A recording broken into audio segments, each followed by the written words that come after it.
my quads. My typical setup is a Chameleon TI running on 6S on quad blade propellers, running a Hero 8. Yeah, I run a Hero 8 for my flight videos. So as far as my FPV cams go, I always run Runcam. I've tried several cameras, and Runcams always, I just feel more comfortable behind a Runcam. It's very easy to see in daytime and nighttime without really adjusting any settings if you buy the right camera. And they hardly ever break. So yeah, I mean, I've got this Eagle 2 Pro that I bought like over a year ago, and I'm still using it. I've bashed it several times. Another thing on the Runcams, I typically get the 2.5 millimeter like GoPro style lens, and I pop those on. If I'm not running one of these Eagle 2 Pros, I'm running one of these Phoenix 2s, and the lens fits right on both of them. You get a really nice view. it looks just like the GoPro footage. So you have like that consistency, you know, like what you're seeing is what you're going to see in the GoPro footage later on. So that's always good. I usually run a Mamba stack. So I got my F7 F50 ESC Mamba stack in here, which super reliable. I mean, I've been running Mamba stacks for a while. Very easy to set up, very easy to configure, and it flies great. I love it. In this quad, I'm running a Rush Ultimate Plus VTX. It does 800 milliwatts. I pretty much don't run anything lower than 800 milliwatts because I'm always flying through a lot of crazy stuff. So I want to make sure I have the strongest signal when possible. And I don't ever really race, so there's no reason for me to be going down to like 25 milliwatts or anything crazy like that. What else? VTX antennas, I always run Stubbies. Always my Crossfire and my Immortal T in the back. And full body GoPro mounts. Usually I don't like to break my GoPro, and I don't mind the extra weight just to make sure my camera is that much more protected and I can keep flying. You know, even if I smash the quad, at least my GoPro will usually be okay. So yeah. And if you guys don't know, I run a 3D print shop. If you are interested in any of the prints that I have on my quad or anything at all, there's a link in the description. Give that a look, and yeah, let me know. Let me know what you think. If you have any suggestions, anything like that. I've been building up this store for the last couple of years, and I still have a lot of work to do, but I really enjoy it. And since the quarantine hit, it's kind of been my main line of work. So yeah. Right now on this quad, I don't run any specific motors. Kind of just been trying different motors out. But on this one, I have the Hypetrain blasters, the 6S version, which are very, very tough motors. I have only broken one, and I've had them for a long time. I don't know how long I've had them. Almost a year. So that's cool. But yeah, I typically run either 2207 or 2306 or 2306.5 motors. I've been running lately. Like on this build, I have the Newbie Drone Flow motors. These are 2306.5. I think they're 1850 kV. Yeah, pretty saucy. So that's my typical quadcopter setup. Oh yeah, and this is I think I already mentioned this, but yeah, this is a Chameleon TI frame. Very strong unibody frame, which they don't break that often. You would think they would, but they last me a long time. And even if I crack an arm or anything like that, I can usually still fly the frame for several weeks before I need to like hit up Armattan and file for the warranty claim. Which Armattan has a solid warranty program with like all of their frames. It's been really, really convenient because you can like fly a high quality frame and bash it, and they take care of you. So shout out to them for having awesome frames. I know you guys have seen some of my MOONGOAT videos, which I've been working with Cricket and Ummagawd, testing that out for them and making sure everything's good for release. So that will be a thing very soon. Very awesome frame. I'll be very excited to talk more about it and show you the frame later on. Another thing that people are always asking me about are my rates. Now, I'm not going to go into beta fight and show you guys like my, pig tuning tab or any of that, because it's really not that complicated. To be honest, I'm a little stubborn when it comes to firmware, and usually when I find one that works really well, that I don't have any issues with, I stick to it for a while. because every time a new firmware comes out, there tends to be bugs and issues, and they change things, and it changes the way that your copter flies, and it's just a lot of different things that are really hard to keep up with. So I'm still running Betaflight 4.0.6. It's the last version that came out before you had to start doing all the VTX tables and stuff. That was honestly one of the reasons I didn't want to update it, because the VTX table thing was like really confusing to me at the time, and I didn't really want to deal with it. So I'm still on 4.0.6. Super reliable. When I do my setup, I don't really do anything different. I pretty much leave everything default and stock except my rates.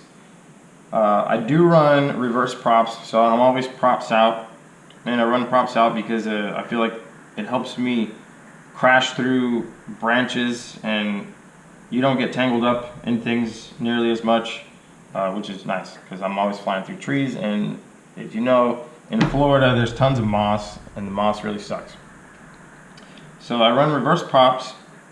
I'm trying to go through the tabs in my head. So reverse props. Idle speed. I usually set my idle speed to 3.5%. It's pretty low, I guess, but it's nice because you have like a little bit more throw, I guess you might say. I know it's really not a huge difference, but if you haven't tried to mess with your idle speed, you know, try it. Go up in small increments and go down in small increments, and maybe it'll affect the way your copter flies. You might like it, or you might not notice a difference at all. But I like it a little bit lower. I think the default is 4.5, so nothing crazy. What else?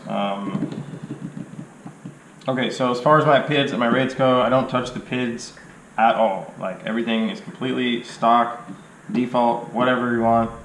The only thing that I do is put my rates in, which my rates, I'll put those right here so you can see them, and I'll also put them in the description so you can try them out if you want. But know that if you're not flying a Chameleon TI on 6S with these props, it's probably not going to feel exactly the same as it would on my quad. So I urge you to take some time, if you haven't already, to experiment with different rates, and experiment with the RC rate, the Super, the Expo. Just play with them a little bit and really get a feel for what those values do and how they affect your quad moves.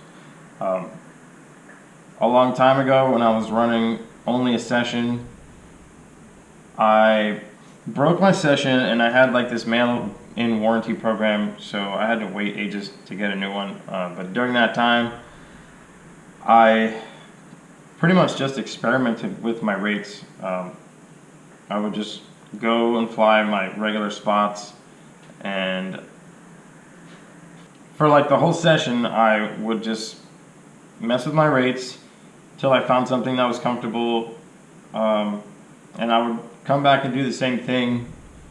You know, I was just really trying to see what all this low rates stuff is all about. And let me just say, I've tried to lower my rates several times, and I just can't do it. Maybe I just don't have the right like ratio of like RC to Super or something, but I feel really stiff when I do it, and I just have to go back to whatever, like 1100, 1200 degrees per second, my rates. So those are my rates. If you end up trying these or anything, please let me know what you think. And like I said, I would really recommend experimenting with your rates. It's good to have a place to start. So whether you start with my rates or Drib's rates or Steele's rates or your friend's rates or anybody's rates, if that's how you want your quad to move, it's a good place to start, and just tweak it from there, you know.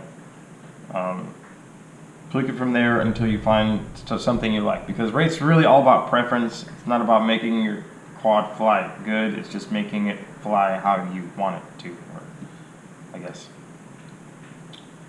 Anyway, there's a lot to be said about rates. I'm not going to do a whole video on rates, but I wanted to share my rates with you and give you a chance to try them. Another thing that I've been asked about are my GoPro settings.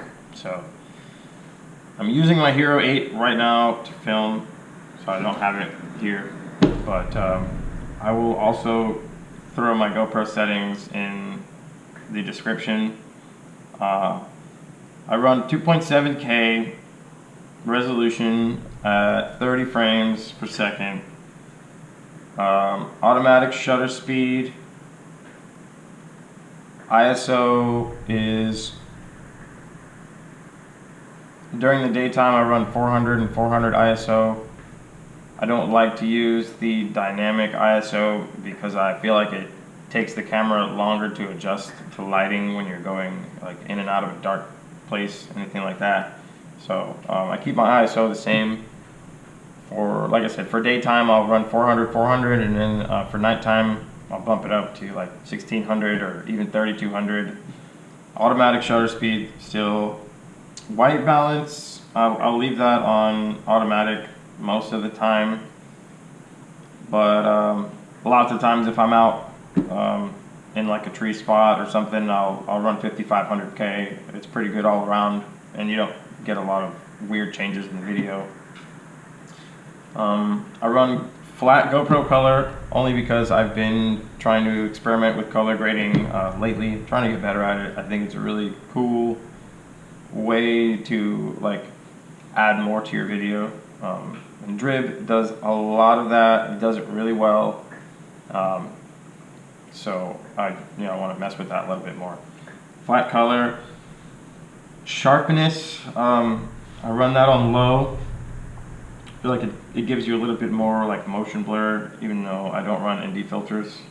Which I don't run ND filters not because they don't make your video look good and everything, but because they never last more than a pack for me. So I've basically given up on trying to use ND filters. So if you can recommend an ND filter that is worth a damn, let me know in the description. I'll give it a shot. But these settings that I've used on my GoPro, they work well for me all around. And oh, Super View. If you're doing flight videos, Super View definitely looks the best. I think you get the widest view. You get a little like fishbowling on the sides, but it looks really cool for FPV. I think most people run Super View. I always run Super View unless I'm like vlogging or something. Like if I'm just carrying my camera around, like filming stuff, I'll usually do wide or linear. Linear if I want to like do up close stuff. I do use Hypersmooth, which I know is a very controversial thing. Let me just say that, first of all, I don't care. Okay, there's a whole debate about what's better, and everybody has like really strong feelings about this and that. I don't care. Okay, there's great flight footage out there that's done with just a session, and there's great flight footage out there that's done with a Hero 8, Hero 7, Hypersmooth, no Hypersmooth. So whatever. I personally like it because, yeah, it does kind of cover up some of your like little tiny bobbles and things like that, but it's not like it gives you like an advantage in flying at all. Like it doesn't improve your skills whatsoever. If you know, Hypersmooth or not, if you're flying poorly, it's going to show. And like if you're flying great, it's still going to come out just as fine. But it does add like a little bit of polish to your video, which I think is totally worth it. Personally, I think there's nothing wrong with adding a little bit of polish to your video. It's only going to increase the quality of your video, regardless of what type of video you're making. You know. So that's just how I feel about Hypersmooth. I don't think it leaves you at a disadvantage at all, regardless of your skill level. So don't feel bad about using it. There's nothing wrong with it. There's nothing wrong about turning it off and using no stabilization or just using a session, whatever. It's all good. So Let me know what you think about Hypersmooth. I know there's a lot to be said, so please feel free to leave a comment. I'm not like sold on one or the other. I just think the Hero 8 is a high quality camera, and I like to use the features that give the video the highest quality. So that's what I like to do. I did recently post a video on my Facebook of some flying without any Hypersmooth on with the Hero 8. So if you really are interested in seeing that kind of thing, check out the Rotor Riot community, because I think it's in there, or just my page if you're friends with me. But yeah, I wanted to add my 2 cents about that.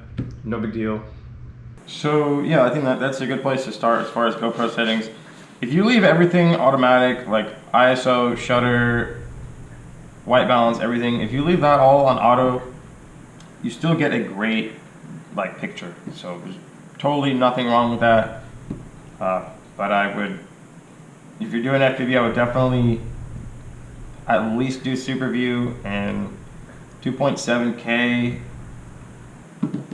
As far as editing goes, DaVinci Resolve is a really good place to start. I was editing videos with DaVinci Resolve for like the longest time. I think all of my videos from last year were done with DaVinci Resolve, so you can probably see the difference. I started using Adobe Premiere at the beginning of this year. I've always been really familiar with Adobe software, so that's why I went that route. So that's what I do my editing with. If you have any questions, please leave a comment below. I read all of my comments, and it might take me a little while to respond to everybody, but I definitely read all of them. Which brings me to my next thing. 6,000. We actually hit 6,000, which is an outrageous number. I'm just like blown away, because I didn't think that, I just didn't think that we would ever get to this point. And that I would be making this many videos and like this dedicated. Yeah, really awesome. Thank you guys. Really appreciate it. I want to give a shout out to all of you guys, man. Really awesome. I love my viewers. You guys are some of the coolest people. You leave some really, really amazing comments, some hilarious comments, and yeah, I really appreciate all your feedback and stuff all the time. It's freaking awesome. I want to give a huge shout out as well to all my sponsors. You guys are awesome, and it's amazing to have this many people on my side in the industry. So I really appreciate it. Without you guys, I couldn't fly nearly as often and nearly as hard as I do. Huge shout out, Diatone, Ummagawd, Cricket, Tattoo, Beta FPV, Newbie Drone, HQProp, and as of a couple of weeks ago, I have signed on with Rush FPV, the makers of these awesome VTXs. So I really appreciate you guys bringing me on board and sending me a lovely little care package, which I will share some photos of. So not only did I get with Rush over the last couple of weeks, but I have partnered with Runcam as well. I've been flying Runcams basically since I've started. Tried other cameras, always go back to Runcam. So thank you, Runcam. I'm really happy to be on board with you guys. Runcam just dropped the Eagle 3, which is pretty exciting. I've been running the Eagle 2 for ages. So I will be doing like a little demo of that pretty soon. I also want to give a huge shout out to Rotor Riot for inviting me onto the set and filming a few episodes with the old E-Rod. I spent like 4 or 5 days with them in Orlando filming all sorts of interesting content, so definitely be on the lookout for that on the Rotor Riot channel. There was one other thing I wanted to talk about. So if any of you saw my last video, it was a tutorial I did, and in the description I said best headliner joke wins, because you guys are always talking trash about my headliner in my car, which is absolutely hilarious, by the way. But unfortunately, I wasn't hugely impressed with some of your jokes. But I was hugely impressed with the amount of people that commented saying something like, oh, I thought it was called this, or you should call it that, or I think this sounds funny.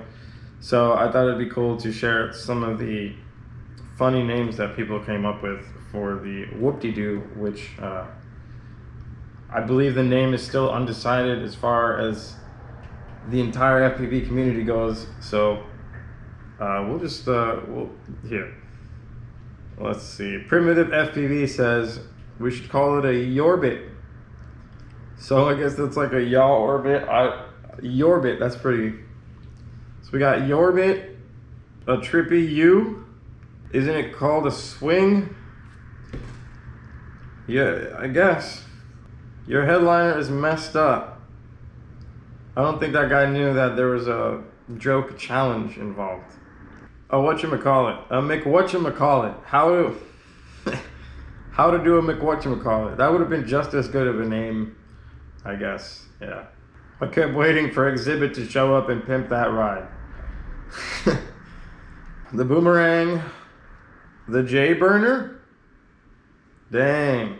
That's an intense name. Alley-oop backslide. That's complicated. A horseshoe turn. A tree tether. Reverse U. A back scratch. A trippy turn. Did a bear get locked inside your car? Okay. That guy wins. An alley-oop. Trippy twist. Inverted orbit. Okay, so basically there's not, there's nothing, there's too many names for the trick, but I thought it was funny how many different names people have heard. That is basically my whole setup. I hope you guys enjoyed that little breakdown. Like I said, if you have any questions or anything, please leave a comment below, and I will definitely give you an answer. Yeah, you completely lost it. Well, yeah. Sorry about that. Thanks, dude. Cricket motors? These are Cricket motors. How do you like? Dude, they're awesome. Yeah. Cricket motors are the shit. Hey, say hi to my vlog, dude. This is Bubby, guys. Bubby's really cool. I've been hanging out with him all week. Right here. Super cool. Oh my god. Vlogception!